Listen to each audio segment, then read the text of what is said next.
dia a todos, bom dia a todas. Bom dia para você que está nos assistindo pela TV UFMA no Maranhão. Muito bom dia para você também que está nos assistindo pela Pop TV em Porto Alegre, Sobradinho. Sejam todos muito bem-vindos e bem-vindas a mais um ICL Mercado Investimentos. Hoje, segunda-feira e dia aí de caos no mercado asiático. A gente vai comentar de onde veio essa queda, como isso pode chegar aqui ao Brasil, se pode chegar ou não. Mas calma que a gente vai passar tudo isso com vocês. Vamos dar um panorama geral até desde sexta-feira. Vamos falar das perspectivas do mercado para essa semana. E vamos aí passar pelo nosso giro de abertura e fechamento também. Mas antes de tudo isso, André, bom dia, como você tá? Bom dia, Débora, tudo bem? Você? Hoje aí, segunda-feira, aí começamos bem essa semana, hein? Porque aí você... Nada melhor aí do que uma crise no mercado asiático para já começar a semana aí a toda. Então, a gente até estava discutindo, né, a Débora, aí a gente vai fazer até um mini debate aqui para fazer aqui, mostrar nossas posições aqui, para saber o tamanho desse buraco aí que está acontecendo no mundo. Vamos falar sobre isso. Então, hoje é dia de, basicamente, a gente vai falar só do nosso querido amigo mercado financeiro, né? Então, o que está acontecendo lá fora, o que o mercado acha que vai acontecer aqui no Brasil, né? Mas, então, já vamos passar, já que tem tanta coisa para a gente falar, né, Débora? Já vamos passar, então, aí para a nossa agenda do dia aí, que eu acho que, assim, por mais que seja importante algumas coisas aí, acho que o mercado não vai estar muito ligando aí para essa agenda, né? Pois é, hoje o que pode ficar muito no radar, dado que tem na agenda, além da medalha da Rebeca Andrade, é aqui o PMI, né? Então eu vou passar pelos principais pontos e aí a gente entende o que isso pode afetar ou não os mercados hoje, que tem uma grande expectativa pela economia dos Estados Unidos. Então já saiu o balanço do Bradesco, inclusive entre as ações de maior peso do nosso índice, ela era a única que estava no terreno positivo hoje. Então o balanço do Bradesco surpreendeu, acabou trazendo aí um otimismo para o mercado brasileiro de uma forma geral em relação aos bancos que sofreram um pouquinho na sexta-feira, na esteira ali de tudo que aconteceu, que a gente vai contar para vocês. Em seguida, a gente tem CPI de junho na França, teve balanço também da BB Seguridade antes da abertura, já divulgado também. CPI de junho da OCDE, então aqui o índice de preços ao consumidor de junho dos países pertencentes à OCDE. Relatório Focus semanal, então esse já é conhecido nosso. Saiu o novo relatório Focus, de novo deterioração das expectativas, a gente vai contar direitinho para vocês. E 10 horas saiu o PMI composto e de serviços aqui do Brasil. Então, índice dos gerentes de compras, esse a gente vai trazer amanhã por conta do horário que ele saiu. A gente quer fazer uma análise mais completa com vocês e hoje já tem um monte de assunto para a gente tratar que vai demandar mais tempo. 10h45 saiu o PMI composto de serviços dos Estados Unidos. Esse, como eu falei, bastante aguardado junto ao PMI de serviços de julho da ISM, porque o mercado estava aqui muito ansioso por dados do PMI, lembrando que os dados do PMI que saíram na semana passada do setor industrial acabaram já começando, na verdade começou ali, né, porque ele saiu antes do payroll, então eles deram início a essa desconfiança do mercado em relação à economia dos Estados Unidos. Aqui, como eu falei, né, entre 10h45 e 11 horas, teve medalha no Brasil, então parabéns para a Rebeca Andrade, que conquistou o ouro no solo, lindíssima apresentação. Aqui, meio-dia, saiu o PMI de Serviços Global e a presidente do FED de São Francisco, a Mary Daly, vai participar de um evento, uma conversa às 18 horas. Mas só para vocês saberem, durante a manhã os dirigentes se pronunciaram até fora da agenda em relação a questões ligadas aos juros dos Estados Unidos. Depois do fechamento, sai aí o balanço da Taesa. Hoje aí, a gente estava na redação aí, a hora que saiu a última nota aí, nossa, a redação explodiu aí. Então, até hoje aí, parecia a Copa... Hoje foi um dia parecido com a Copa do Mundo, né? Mas vamos então agora aí para o que... Não porque interessa, mas para o assunto do dia aí, que é essa situação aí na Ásia, né? Isso daí já está dando efeito contágio no mundo inteiro. Circuit break, né? Então eu estava lá indo dormir, aí vem a notícia, circuit break no Japão, para quem não sabe, circuit break é quando você para as operações aí de uma bolsa de valores, porque ela caiu mais de 10%, então você tem uma queda aí, uma pausa aí para o pessoal tomar um fôlego, acontece isso, daí vai lá, eu tentando entender o que aconteceu, a Débora fez isso acho que de manhã, né? Acho que ela já estava dormindo, ela teve essa felicidade, né? Mas, Débora, vamos lá tentar explicar essa situação toda, vamos até debater um pouco aí sobre tudo isso, né? Eu diria que o reflexo, na minha visão do Japão, ele vem em resposta a bolsas de Nova York na sexta-feira. Então, não vejo aí um movimento isolado, embora o Japão tenha todas as suas peculiaridades, né? O Japão, ele tem ali teve uma política ultracomodatícia de taxa de juros negativa por muito tempo, enquanto todo mundo estava subindo, todo mundo mesmo estava subindo taxa de juros, as treasuries pressionando e o Japão segurando a taxa de juros bem ali abaixo. Isso acabou pressionando bastante iene e eles na semana passada, né, Banco do Japão, na super quarta, eles deram início inclusive à super quarta, resolveram subir um pouco a taxa de juros para 0,10 a 0,25 ao ano. Vocês não entenderam errado, é isso mesmo. Isso traz aí toda uma consequência na bolsa japonesa, até porque ativos de risco já estavam sofrendo de forma global. E aí, uma alta nos juros diminui ainda mais o apetite pelo risco. Isso acaba fazendo com que esses ativos caiam. Então, na sexta, a gente já viu esse movimento. Até comentei que o Nikkei tinha caído bastante. Nikkei que passou por várias máximas, por vários recordes esse ano. Então, não me choca tanto ele sofrer esse tipo de correção agora, até porque ele manteve ali as taxas de juros muito baixas. E agora vai sofrer com essa correção, sim. Mas a gente tem um outro ponto, que é o setor de tecnologia, que acaba pressionando bastante bolsas asiáticas. Afinal, o peso das ações de tecnologia é grande ali numa bolsa asiática, por exemplo, num Nikkei, num Hang, enfim. A gente tem um grande peso de ações de tecnologia. Na semana passada, a gente teve uma série de decepções com balanços de tecnologia. Inclusive a Intel, né, que tem ali uma até ligação um pouco maior com o Nikkei por conta dos chips e semicondutores que são fornecidos normalmente ali por empresas asiáticas, enfim, hoje foi o caso da empresa de semicondutores de Taiwan, caiu bastante também. Então a gente tem todas essas empresas sofrendo se a gente tem uma empresa de tecnologia que não vai bem e que depende, né, uma depende ali da outra, ou que tem alguma ligação que pode ser mais direta ou não. Então a gente já vê a bolsa japonesa vindo nessa toada desde a semana passada. Sexta-feira ela caiu por conta da Intel e isso fez ali com que ela tivesse um dia bastante negativo, mas hoje de manhã ela teve inclusive interrupção na sua negociação, como o André falou. E aí a gente tem que dar esse passo atrás. Então, para entender como é que esse movimento acontece na bolsa japonesa ou nas bolsas asiáticas, como é que vem esse movimento negativo, a gente tem que voltar para sexta-feira em Nova York. Então, eu vou colocar aqui na tela para vocês o fechamento dos mercados de sexta-feira. A gente teve ali, né, um fechamento bem ruim, de uma forma geral. A gente teve as bolsas de Nova York deteriorando bastante, elas caíram com bastante força. A nossa bolsa aqui caiu também, caiu 1,21%, mas não foi na mesma magnitude de uma Nasdaq, por exemplo, que a gente vê aqui que caiu 2,43%. Então, um dia bem ruim na sexta-feira. E o que aconteceu na sexta-feira para trazer todo esse revés que acaba se traduzindo hoje nas bolsas asiáticas? A gente teve o payroll, relatório de mercado de trabalho dos Estados Unidos, e a criação de vagas não só foi menor do que o esperado, mas menor ali do que alguns meses. Claro que aqui a gente tem que considerar a sazonalidade dos empregos dos Estados Unidos, que é um pouquinho até diferente da nossa, tem toda uma questão de sazonalidade também, mas teve uma criação abaixo do esperado. O mercado queria que fosse uma criação menor de vagas, só que foi muito menor do que o projetado. Isso começou a reforçar alguns temores que já estavam presentes ali nos Estados Unidos durante a semana de desaceleração da economia dos Estados Unidos e da China. Mas principalmente aqui a gente está olhando os Estados Unidos porque a gente está falando do payroll. Isso vem depois de dados do PMI industrial, né, o índice dos gerentes de compras, ter ficado abaixo do esperado. A gente vê alguns outros índices também mais ligados ao setor industrial trazendo um resultado não tão bom nos Estados Unidos, e aí vem o payroll para coroar esse movimento, fica com essa criação de vagas bem abaixo do projetado e um desemprego maior. E aí começa a crescer esse temor de que a aterrissagem lá nos Estados Unidos não vai ser suave como se esperava, ela vai ser mais forçada, que eles chamam de hard landing.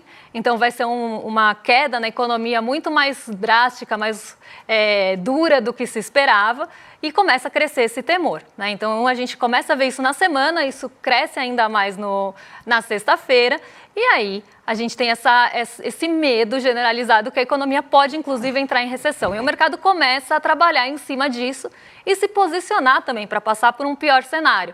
Então a gente vê aqui o VIX, né, que é o último dos indicadores que vocês estão vendo na tela, é o índice de volatilidade. Ele é conhecido até popularmente como o índice do medo.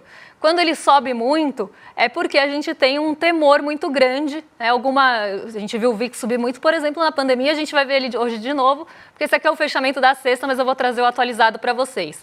Então a gente vê que a volatilidade, né, o índice de volatilidade está em alta, mostrando que tem um temor grande ali em relação às bolsas e mercados de uma forma geral nos Estados Unidos, principalmente em relação a esse pouso mais forçado da economia por lá. O S&P caiu em 1,84, o Dow Jones caiu em 51, a Nasdaq tem sim uma queda mais forte, porque ainda tem o peso da tecnologia aqui, 2,43, e o dólar caiu também nesse dia, então foi um dia praticamente todo negativo, 0,45. Então aqui a gente tem esse movimento na sexta. E aí a Bolsa Asiática hoje abre, depois que a gente teve inclusive vendas massivas aí no setor de tecnologia, isso chega à Ásia nessa manhã, e o Nikkei 225 tem essa queda brusca, essa queda bem forte de 12,40. Então, tudo isso acontece, não acontece de uma hora para outra. E assim como o mercado de trabalho dos Estados Unidos não deteriorou de uma hora para outra. Muito daqui, não foi um payroll tão ruim.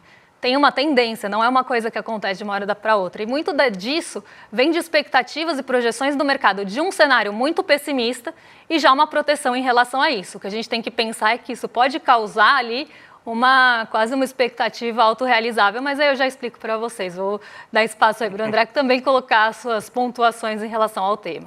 Então, eu fico um pouco mais preocupada que a Débora, né? A Débora está achando um pouco que vai ser um pouco mais pontual, né? Eu já vejo assim que talvez a gente tenha entrado no que nós heterodoxos chamamos aí um pouco de momento Minsky, né? Que é basicamente a gente opera nos mercados financeiros sempre com elevado risco, né? E o grande problema é que você sempre vai encurtando a dívida de curto prazo, vai aumentando a quantidade de financiamento das empresas com ações. A gente está vendo isso acontecer muito nesses mercados de alta tecnologia.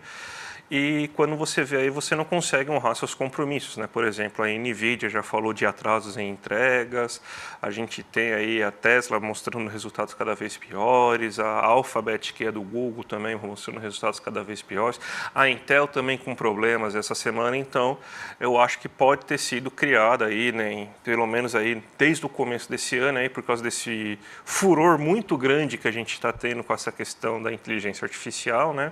Pode ter sim criado uma bolha nesses ativos de alta tecnologia, e as bolsas estão dependendo muito desses ativos de alta tecnologia, esses ativos aí da alta tecnologia, para conseguir aí seu desempenho. Aqueles ativos mais tradicionais, de varejo, de petrolíferas e tudo mais, eles não estão performando no mesmo ritmo que esses ativos de tecnologia estão performando, né? As bolsas que estão subindo, que estão com maior fôlego, são mais ligadas à tecnologia, né? Então, eu acho que é um pouco perigoso isso, né? Que você tem, então, o começo de um estouro de uma bolha, isso aí vai ter efeito contágio aí, então pode ser que não seja uma coisa de resolução só no dia de hoje. Então, a gente tem que esperar ser nossos próximos capítulos aí para saber o que vai acontecer. 2008, acho muito cedo a gente falar para que tem algo como esse nível. 2000, eu acho que aí a gente pode estar até mais próximo. Aí quando teve o estouro das .coms, né? Para quem não sabe, em 2000 você também teve esse mesmo movimento com um monte de empresa .com, né? Um monte de empresa de internet sendo fundada aí, e boa parte aí não sobreviveu aí à bolha das .coms, né? Então, pode ser que a gente já esteja vendo esse movimento aí, que começa na Ásia, que hoje o polo da tecnologia está muito na Ásia. Isso daí pode acabar tendo efeito contágio, principalmente nos Estados Unidos, porque você tem empresas importantes de tecnologia nos Estados Unidos. Isso aí tem um potencial de causar alguns efeitos aí, contágio aí no resto do mundo. E a gente já sabe que se você tem isso, é corrida por títulos mais seguros, é todo mundo saindo de mercados emergentes, Brasil também, porque qualquer desculpa é ótimo para você sair de mercado emergente, aí aumento de taxa de câmbio e tudo mais. E o que eu acho que a gente tem que separar aqui, pelo menos na minha visão, são 3 pontos. Aqui eu coloquei o gráfico da NVIDIA só para ilustrar, porque a NVIDIA foi uma ação que ela teve um movimento bem estrondoso, assim, né? A gente vê que ela tem uma variação acumulada em 122% nos últimos 12 meses, e ela sai ali de um patamar de R$ 65 e vai para 125 em pouquíssimo tempo. Então tinha toda uma expectativa assim em relação às techs, às empresas de tecnologia, não à toa ela se tornou a maior empresa em valor de mercado em pouquíssimo tempo. Então tem sim uma expectativa grande, as empresas de tecnologia vinham trazendo um lucro bem robusto e sempre superando expectativas, e agora a gente não vê esse mesmo movimento nas primeiras que já soltaram seus balanços. A gente vê uma frustração grande do mercado, porque começa a ver também, né, o mercado começa a ter essa visão de que talvez como é que vai ser sustentável isso a longo prazo? Sempre você bater o seu recorde de lucros. Isso aqui no Brasil a gente só vê com os grandes bancos, mas aí é outra história. E um ponto que eu sempre trago aí para vocês, que o André falou, né, o endividamento das empresas de tecnologia, ele é bem diferente, inclusive por isso é tão sensível em relação a movimentos de juros. As empresas de tecnologia, normalmente, elas têm um capital de terceiros, ela tem ali um endividamento grande, ela tem uma participação grande de capital de terceiros, que seria o capital que não é ali de sócios. Vamos pensar assim, pode ser dívida, pode ser um outro tipo de instrumento de financiamento. E por isso elas são tão sensíveis a movimento de juros. Mas voltando ao que eu estava falando lá no comecinho, eu acho que a gente tem que separar esse movimento em 3 coisas. O que isso vem de impacto realmente real? O que vem de economia mais do lado real? O que vem da parte real mesmo do que está acontecendo, de realidade? Uma parte do que é pânico e o que é pessoas se desesperando com quedas e saindo no pior momento, isso criando uma espiral negativa, eu acho que é um segundo ponto. E o que é sell-off, né, que o mercado chama? O que é a gente saindo mesmo, porque, por exemplo, se a gente tem ali uma grande empresa, né, um grande ali fundo, se a gente for pensar, saindo de forma brusca da Apple, vendendo mais da metade ali dos seus ativos em Apple, as pessoas vão ficar inclusive com medo, elas vão sair também. Se a gente vê uma empresa ali não tendo um lucro tão bom, elas vão sair antes do pior acontecer. Então, isso a gente chama de sell-off, pode falar quase uma liquidação. Então, a gente tem que separar esses 3 pontos, né? Então, saber o que é cada um, o que é o ponto que afeta ali cada um. Eu acho que isso é primordial agora. E também pensar em todas essas questões em relação à economia dos Estados Unidos, que eu acho que aqui vem inclusive um ponto que pode trazer até uma pressão, e aí eu vou falar mais disso na abertura, quando a gente for ver o VIX, mas até uma pressão desse mercado para que as taxas de juros lá caiam até um pouco antes do que se esperava, seja por ritmo ou seja por data. Então a gente começa a ver esse movimento, mas esse movimento aqui que a gente vê no preço da NVIDIA é algo que talvez não se sustente. Né? Então, a gente tem que tomar muito cuidado com algo que sobe muito rápido. E aí, ativos de risco, gente, vão sofrer hoje. Né? Tudo que for ativo de maior risco, a gente vai ter um maior impacto também. Pode ver, cripto hoje está derretendo, porque são ativos de muito risco. E nesse momento, as pessoas vão buscar refúgio. Então, vão buscar refúgio em dólar, vão buscar refúgio em ouro, vão buscar refúgio em títulos de dívida dos Estados Unidos. Então, esses defensivos de carteira, eles vão ganhar mais peso, vão inclusive subir, justamente porque as pessoas vão buscar esses refúgios. Então, não se espantem se o dólar continuar subindo hoje. Ouro também tem essa possibilidade, apesar de ele ter subido muito na semana passada, talvez não consiga manter o ritmo, mas as pessoas vão buscar também. E títulos de dívida dos Estados Unidos, terceiro ponto aí de defensor de carteira. Então, esses ativos de menor risco, ou ativos que as pessoas chamam de livre de risco no caso das treasuries, vão ter mais procura no momento de incerteza. Ninguém vai querer ficar sofrendo volatilidade em um momento que a gente tem uma volatilidade, inclusive, muito grande, uma incerteza muito grande. Então, todos esses pontos acho que tem que ser ponderados aqui para também não causar um desespero nos mercados, e aí a gente entra numa espiral negativa que pode ser muito ruim. Então, ainda são cenas ainda dos próximos capítulos que a gente vai precisar observar, está muito cedo, a gente não tem nem 12 horas ainda de tudo que aconteceu, né? Então, vamos lá, calma, amanhã a gente volta para explicar se acontecer novas movimentações, né? Vamos ver o que o mercado financeiro brasileiro está achando, né? Infelizmente, foi uma previsão que já amanheceu meio morta, né? Porque de tudo que aconteceu hoje aí, o relatório Fox aí acaba sendo assim, levando muito o que tinha na questão aí, por exemplo, da ata de Copom e tudo mais, né?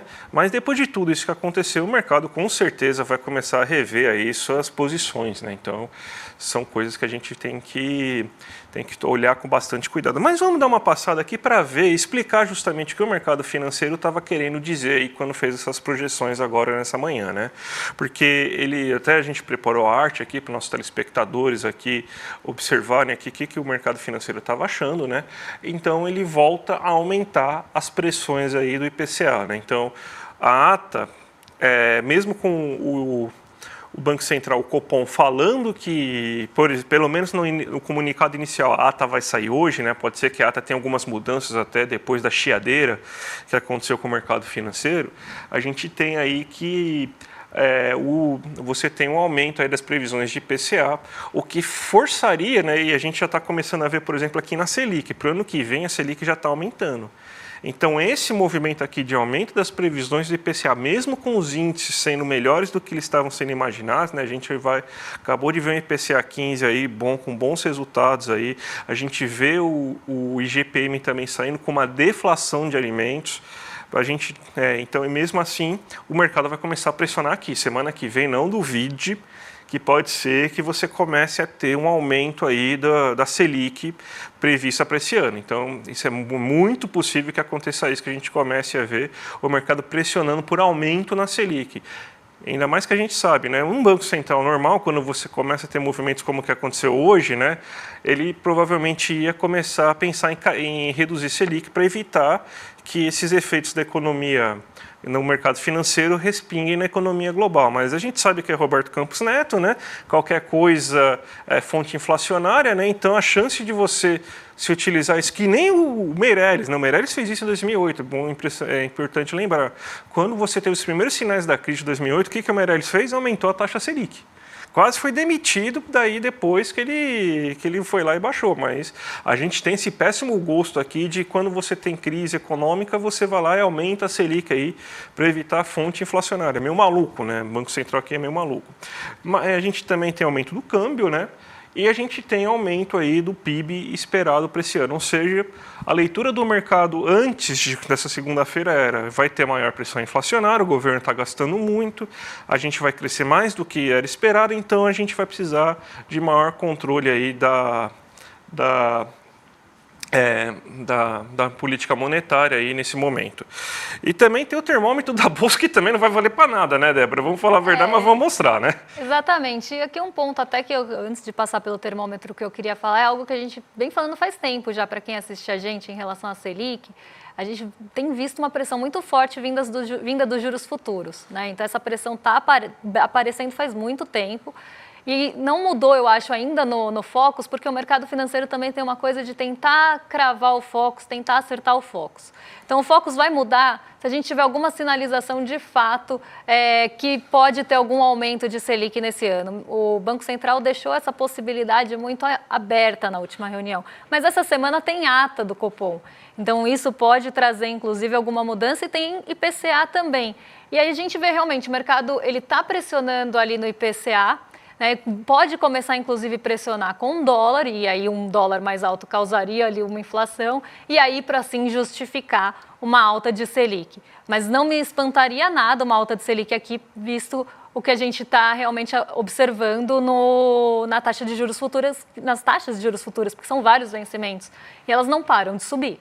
Então, isso vai se traduzir em algum momento no foco, se tiver a possibilidade mesmo de mudança dos juros nesse ano. Aí essa pressão vai começar a aparecer em 2024 aqui também. E agora vamos falar da Bolsa, porque o termômetro da Bolsa ele foi também fechado na sexta-feira. Claro, a gente já tinha ali o payroll divulgado, já tinha toda essa questão dos temores em relação à economia dos Estados Unidos e da China. Isso pode pressionar. Alguém perguntou aqui de petróleo, eu vou falar daqui a pouquinho. Mas a gente tem um mercado esperando recuperação da nossa Bolsa nessa semana, uma semana bem difícil, uma semana que tem IPCA, uma semana que tem ata do Copom, uma semana que está acontecendo tudo o que está acontecendo nos Estados Unidos, mas o mercado acredita aí que pode ter uma recuperação, porque a gente vem de 3 quedas seguidas na semana. Então aqui é fechamento semanal, uma semana a gente caiu 0,99, outra 0,10, quase aqui a gente conseguiu zerar essa perda, e uma queda de 1,29, em um momento que o mercado estava bem ali dividido entre a estabilidade, né? A maior parte acreditava na estabilidade, mas bem dividido em relação às pontas ali, né? De alta e baixa. Agora, a perspectiva maior é de alta, mas seria um movimento de recuperação que vai ser muito difícil de ser permitido por tudo que está acontecendo, porque um sentimento de aversão a risco, ele começa a acontecer de forma global. E aí, mesmo assim, né, a gente teve algumas ações que conseguiram fôlego na sexta, metade do Ibovespa ficou no terreno positivo mais ou menos, mas as ações de grande peso caíram com força, que é o que a gente vê acontecendo hoje, e aí eu conto agora, daqui a pouquinho, no giro. Vamos então agora vamos pro giro, né, gente? Vamos começar mostrando o gráfico do VIX, né, que é a versão a risco, né? Aí você já emenda isso com o giro aí, porque a gente vai ver aí que é o desastre aí no giro, né, na abertura de mercado. O VIX como eu estava explicando lá no comecinho, é o índice de volatilidade do S&P 500, tá? Então, ele é conhecido como índice do medo, ele é um índice que traz ali uma alta grande quando o mercado está com mais medo mesmo, quando a volatilidade aumenta. Então, aqui é um índice que mostra como é que está a volatilidade, principalmente no mercado dos Estados Unidos. E aí a gente vê esse ponto muito interessante aqui. Lembra que o VIX estava lá em torno dos 20 e poucos pontos na sexta-feira que a gente viu no fechamento? Hoje ele chegou a bater mais de 60 pontos. Então ele subiu mais de 176% durante a manhã. No momento que a gente capturou aqui o VIX, ele estava com 153% de alta só hoje. Então olha essa esticada que o VIX dá, né, o índice de volatilidade dá no dia de hoje. Então, o mercado está com muito temor, ele está bastante preocupado, e aí eu vejo um ponto também dessa pressão mesmo em relação à economia dos Estados Unidos. Os dados do payroll não foram bem recebidos como poderiam ser. Como eu falei na sexta-feira, parte desses dados poderiam trazer um fôlego, porque aí a gente ia ter a queda nas treasuries, recuo nas treasuries e maior probabilidade de corte na taxa de juros dos Estados Unidos, mas a coisa foi para outro lado. O mercado começou a ficar muito temeroso de que possa ter uma possível recessão nos Estados Unidos e que o pouso lá, como eu falei, vai ser forçado. E isso já começou a trazer um maior medo para todos os mercados, inclusive aqui no VIX, tá? Isso não vem à toa. E aí a gente começa a ter um sentimento de aversão, como já falei. E o mercado, inclusive, já está aumentando a probabilidade, porque nos Estados Unidos tem várias bolsas que trabalham ali com os títulos de dívida futuros, enfim, e a Bolsa de Chicago faz aquele monitoramento que a gente chama de CME Group, que é o que tem ali as probabilidades de corte, né, quanto que vai cortar. Então, até sexta-feira, a probabilidade era de 100% de corte na taxa de juros em setembro, com a maior probabilidade sendo de 0,25 ponto percentual. Parte do mercado já começa a acreditar com mais força, com maior probabilidade, que o corte possa ser de 0,5 ponto percentual. E parte do mercado começa a acreditar, inclusive, que o Fed possa fazer, como fez, por exemplo, na pandemia, uma reunião emergencial para tentar cortar 0,25 ponto percentual a taxa de juros antes da reunião de setembro. Então, esse sentimento em relação à economia dos Estados Unidos fez com que o mercado se posicionasse para isso, e é o que a gente vai ver agora na abertura de mercado. E aqui eu quero lembrar um ponto, né? As bolsas de Nova York, inclusive a Nasdaq, que é tão sensível a juros, passou muito tempo renovando máximas, inclusive quando as treasuries estavam em alta. E o mesmo aconteceu com a Bolsa do Japão. Elas começaram a renovar as máximas quando a gente tinha um cenário de pressão de juros muito grande. E aí, agora está vindo essa correção, né? Por isso que não me choca tanto. Porque essa correção não aconteceu no mesmo momento que aconteceu na nossa Bolsa, por exemplo, que foi naquele primeiro semestre. A nossa Bolsa sofre muito com a quebra da expectativa do corte de juros, mas as bolsas de Nova York e a Bolsa japonesa não sofrem com isso. E agora está vindo essa correção um pouco mais forte por vários fatores. E esses fatores aí que eu estou explicando estão levando a Nasdaq e o S&P a cair mais de 3%. A nossa Bolsa em dólar cai 2,69%, o Japão caiu 12,40% aí. E o Xangai Composto 1,54. O Xangai Composto sofreu muito menos do que o Nikkei. O Nikkei tem muito mais ligação, inclusive, com os mercados de Nova York do que o Xangai Composto. E a gente tem esse movimento bem negativo das bolsas em Nova York junto com a queda nas treasuries. As treasuries não estão subindo lá. Mas o que a gente vê, né, com esse movimento? Uma pressão, inclusive, do mercado de estamos com medo de que aconteça um pouso forçado. Vamos pressionar. Vamos sair dos ativos de risco, primeiro ponto, vamos buscar refúgio em dólar e em treasuries, inclusive o dólar sobe aqui no Brasil não à toa também, movimento muito ruim de commodities, para quem perguntou, minério de ferro subiu em Dalian, mas a Vale estava derretendo antes da abertura e a Petrobras também. Por quê? Porque se você espera que os Estados Unidos vão desaquecer, ele vai trazer uma menor demanda para commodities também. Se você espera que a China vai desaquecer, vai ter menor demanda para commodities. E aí os preços das commodities caem. Apesar do minério de ferro ter voltado a subir hoje, o petróleo Brent não sobe, mesmo podendo ter pressões vindas da oferta no Oriente Médio. Então ele cai aí 1,70. A gente tem um cenário bem pessimista aqui sendo pintado e começa a ter essa pressão para corte de juros nos Estados Unidos, talvez até de uma forma mais agressiva do que se esperava, coisa que poderia já ter acontecido, inclusive. E o nosso DI futuro sobe hoje, aqui também refletindo esse sentimento de aversão a risco. E nossa bolsa não tem nem apoio das commodities hoje, então um dia muito ruim, esse sentimento de aversão a risco mesmo vai fazer com que o recurso saia de mercados emergentes, isso faz com que o dólar suba também. Então, um dia bastante complicado para os mercados, mas a gente pode ver que nenhuma das quedas chegou aí ao ponto da queda do Japão. Eu acho que a queda do Japão tem muito mesmo de correção e de máximas que foram alcançadas em um momento que a taxa de juros lá estava perto do zero ou negativa. Agora ela vai corrigir porque a taxa de juros está um pouquinho mais alta e isso tira a força dos ativos de risco também. Débora, quantas vezes já te mandaram ir para Cuba aí? Você estava no barzinho, você estava fora de casa, discutindo na internet. Mandaram a gente para Cuba várias vezes, né, Débora? E a gente foi. Na verdade, o Eduardo foi para Cuba e fez esse super documentário aí, maravilhoso aí, que vai sair no dia 13 de agosto. A gente vai fazer uma sessão livre aí para vocês verem, é uma sessão de estreia. No dia 13 de agosto, então já se inscreve aqui, clmercado.com.br, lançamento online aberto de Vai para Cuba. Eduardo falou até com o presidente de Cuba, gente. Então olha o tamanho desse documentário, como que vai ser maravilhoso.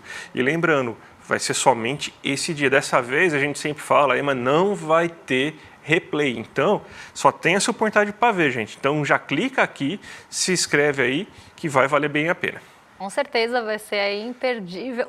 Nossa, engasguei, quase vou parar no rolê. Agora vocês ficam com o rolê ICL, na sequência com o William Deluca e o Guga Noblar. A gente volta amanhã, tem um monte de gente aqui perguntando da nossa audiência, fala das criptos. Amanhã eu trago um gráfico e eu explico para vocês o movimento também. Um beijão e até lá. Até mais, gente. Tchau, tchau. E aí, gente, tudo pronto para gravar? Eu sou Juliana Baroni e tenho um convite especial para você. No dia 13 de agosto, uma terça-feira às 20 horas, vai acontecer uma exibição online e gratuita do filme Vai pra Cuba, Eduardo, o primeiro documentário internacional do CF. O documentário, dirigido por mim, mostra um ponto de vista único sobre um dos países que mais gera discussões e debates sobre justiça social e o modelo de sociedade que queremos. Nesse documentário, Eduardo Moreira entrevistou figuras muito importantes para que a gente possa entender a história de Cuba, como a Leida Guevara, ativista e filha de Che Guevara, o presidente de Cuba, Miguel Díaz-Canel, e também figuras do povo cubano, da cidade e do campo. Eu espero você lá.